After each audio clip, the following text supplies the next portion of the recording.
Hi tarot friends, this is Ultraviolet Morgan, and this is just a short little video about an exercise of when you're learning. So this is for people who already have a basic understanding of some of the concepts, at least, of tarot. I don't know, that I feel like you would do best if you had a little bit of background. Who knows, maybe some people could do this right out the gate. Anyway, so I shuffled and I got 2 cards. So the idea is just to randomly pick any 2 cards. You can do it the way you normally shuffle. You could just literally just grab 2 out. It doesn't matter. And then look at them. Now you're specifically looking for differences and similarities. So the first thing that popped out to me of these 2 cards was the differences of this is in open space, and we have the air and the water. And here, there's no air and there's no water. So there's stone, and then there's, stone and darkness. So this is a very earthy card. There's only earth, there's only solid, there's no air, there's no water. So this is air, water, and solid. Next thing that I noticed was the 3 here, and the fact that he's holding 3 swords in his hands. So that was a similarity I noticed, was the 3 and the 3, which got me to thinking about, okay, now there's also 2 swords on the ground. So what that got me thinking about is the 3 of swords and the 2 swords. The 2 swords is, usually like a stalemate, right? So you've got a stalemate, or it can be about decisions, but I think also with swords being about cutting, we've got the division, we've got the us and them, so that's kind of what the 2 is. And also the conflict, which has now been resolved. But we've got the separation between this side and that side, right? And then with the 3, of course, we've got the heartbreak of the 3. And I think those 2 concepts really do underlie the 5 of swords. We have 2 teams, right? We've got the winners and the losers, and we've got the heartbreak of basically the bad blood now between the 2 parties. Okay, so obviously there are hard feelings, there's heartbreak, there's 3 swords energy, and there's the 2 swords energy of separation, the disconnect, right? So then looking at this card, we have the 3. So 3 in the Pentacles is about building. And 3 in Swords also, I don't often hear this, but I do think of 3 of Swords as also being, because 3 is about growth, and swords are often pain, and we see the pain. So growing pains, with growth generally does come pain. There's a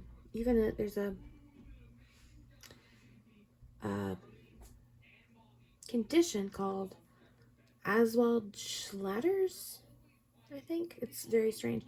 Anyway, it's a growing condition that mostly happens to boys, but I think girls can get it too, where, like, when you're physically growing taller, there's issue with your knees, causes a great deal of pain. So they're actual physical growing pains that can be a really big deal. But anyway, so we do have the concept of growth with 3. In fact, I think the 3 grew into the 5, which was just too much to sort of hold together in terms of the swords. And so you know, there was an uneven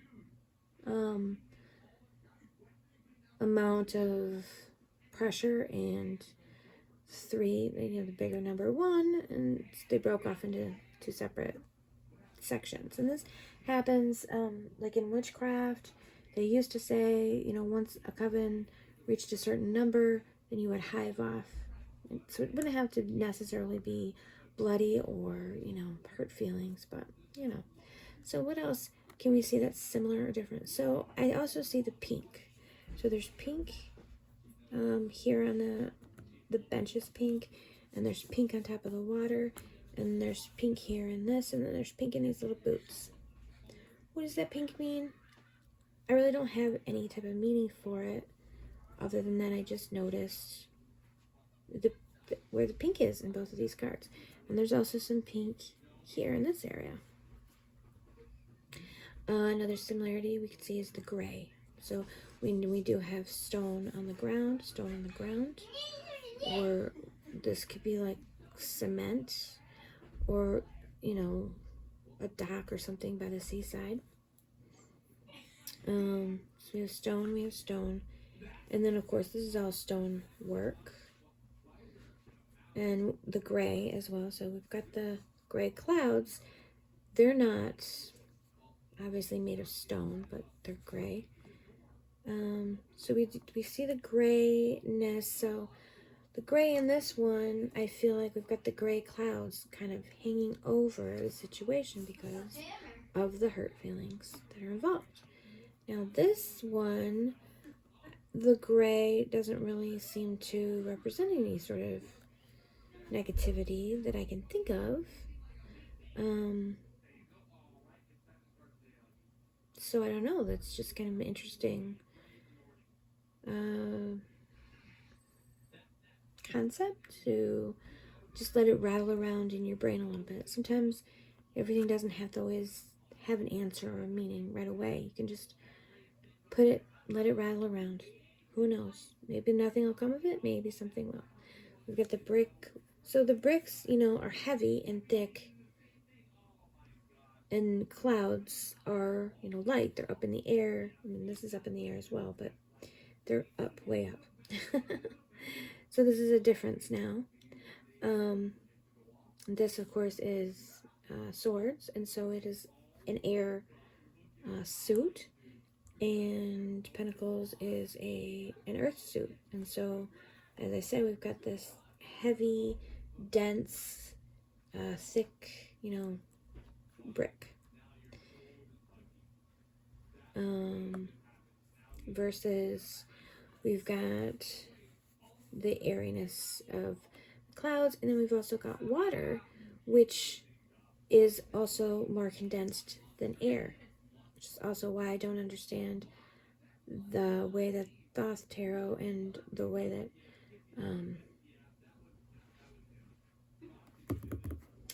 Kabbalah puts the cups above the swords. I don't agree with that.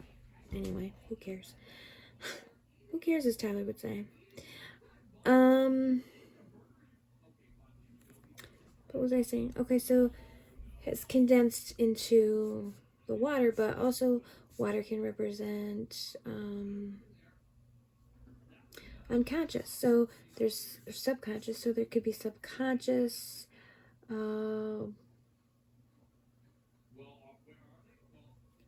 resentments, maybe that even caused the fight in the first place, or unconscious resentments. Now, like, they're walking away, we assume that they know that they're resentful, and we assume that this guy's kind of a poor winner, but, you know, maybe he has some unconscious thoughts as well. Maybe the resentments are more unconscious, more underlying.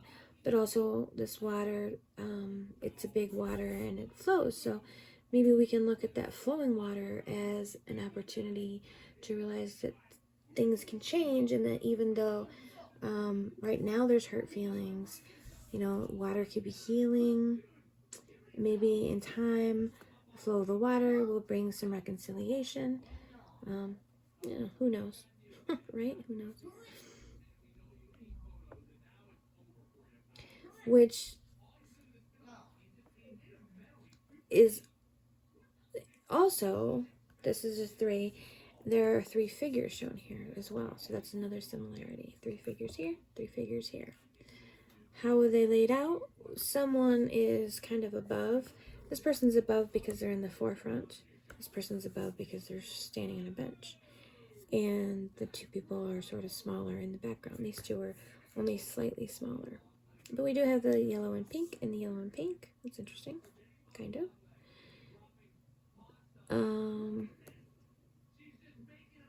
Let's see, what else might be similar or different? Maybe that's it. This card is, so there are 3 cards, I believe, in the Rider-Waite-Smiths that are the black, the black cards. And this one is always to me like, it's not really a black card. It's not really, it doesn't have the same sort of negative emotion as the other black cards, but then I kind of have to wonder though. It does have quite, what is sort of in this deep, mysterious inside of this building? What's happening? I mean, we can assume it's probably a church, but, and the dark isn't always bad, and the mysterious isn't always bad, so let's not look at it as negative in terms of black, but, again, this is open and outside, and this is showing an inside. Also, if you think about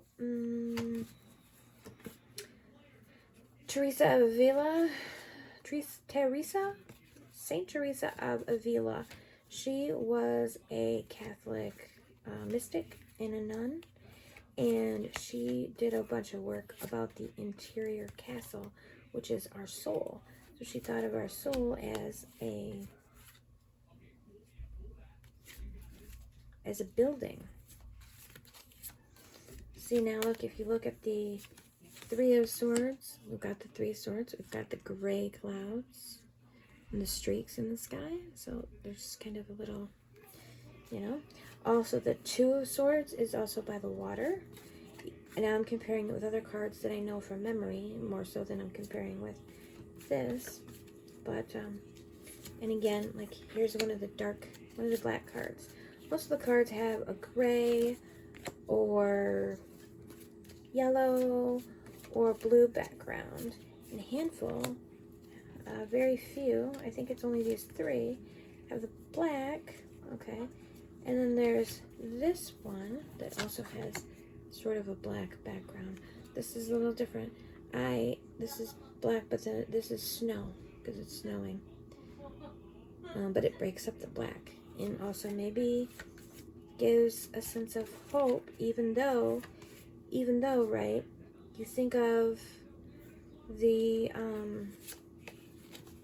snow as adding to their trouble, but if you look at, for example, Wizard of Oz, she makes the snow fall in order to, it helps actually wake them up from the poppies, right? So even though we can see it as a threat, we can also see it as a sign of hope, or, I don't know, we can see it in different ways.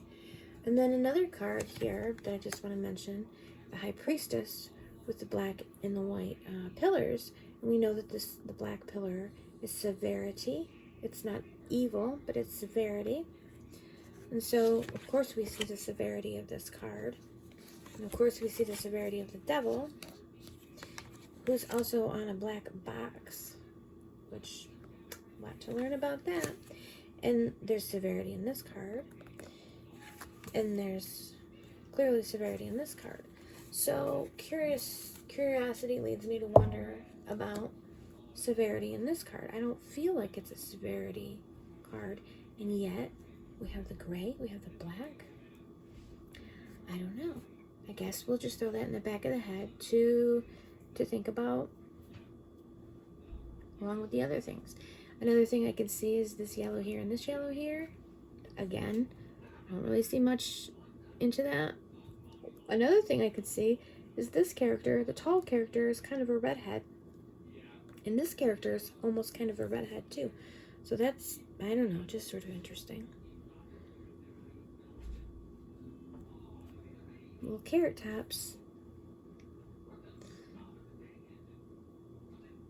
So there were a few things, you know, that were similar, that were different. It's just a way that helps sort of jumpstart your brain to think about different ways that you can think about the cards, and different ways to sort of notice different details. Also, I can see, as I'm thinking here, he's holding in one hand 2 swords, and in another hand 1 sword. Which again could be another repeat of the 2s, and then the singular, because he's standing by himself. There can be only one, you know. And now he's the leader. He's the king of the hill. He's the top. He's made it to the top. He's number 1, but he's also alone. He's also got the solo. He's got the negative aspects of the 1 as well. And then in this card, we see our person. What people are holding is this thing here and the plans. And so I think plans are really important in this card, or to the interpretation of this card. And I think the bricks honestly are too. The way that bricks are stacked up on top of each other is very apropos of the 3 of Pentacles. This flower is interesting just because I've never really heard anything about it or given it any thought. This, I guess, is some type of tool. I think it's like you hold it and you hit it with the hammer, but I'm not really sure. So this is the builder. He's wearing the apron. This is the architect, and this is the monk, who's basically the patron of the work that's being done. And another card that this has suddenly made me think of is, obviously, while you're doing this, don't be afraid to bring in other cards and just compare them a little bit, or use them for whatever,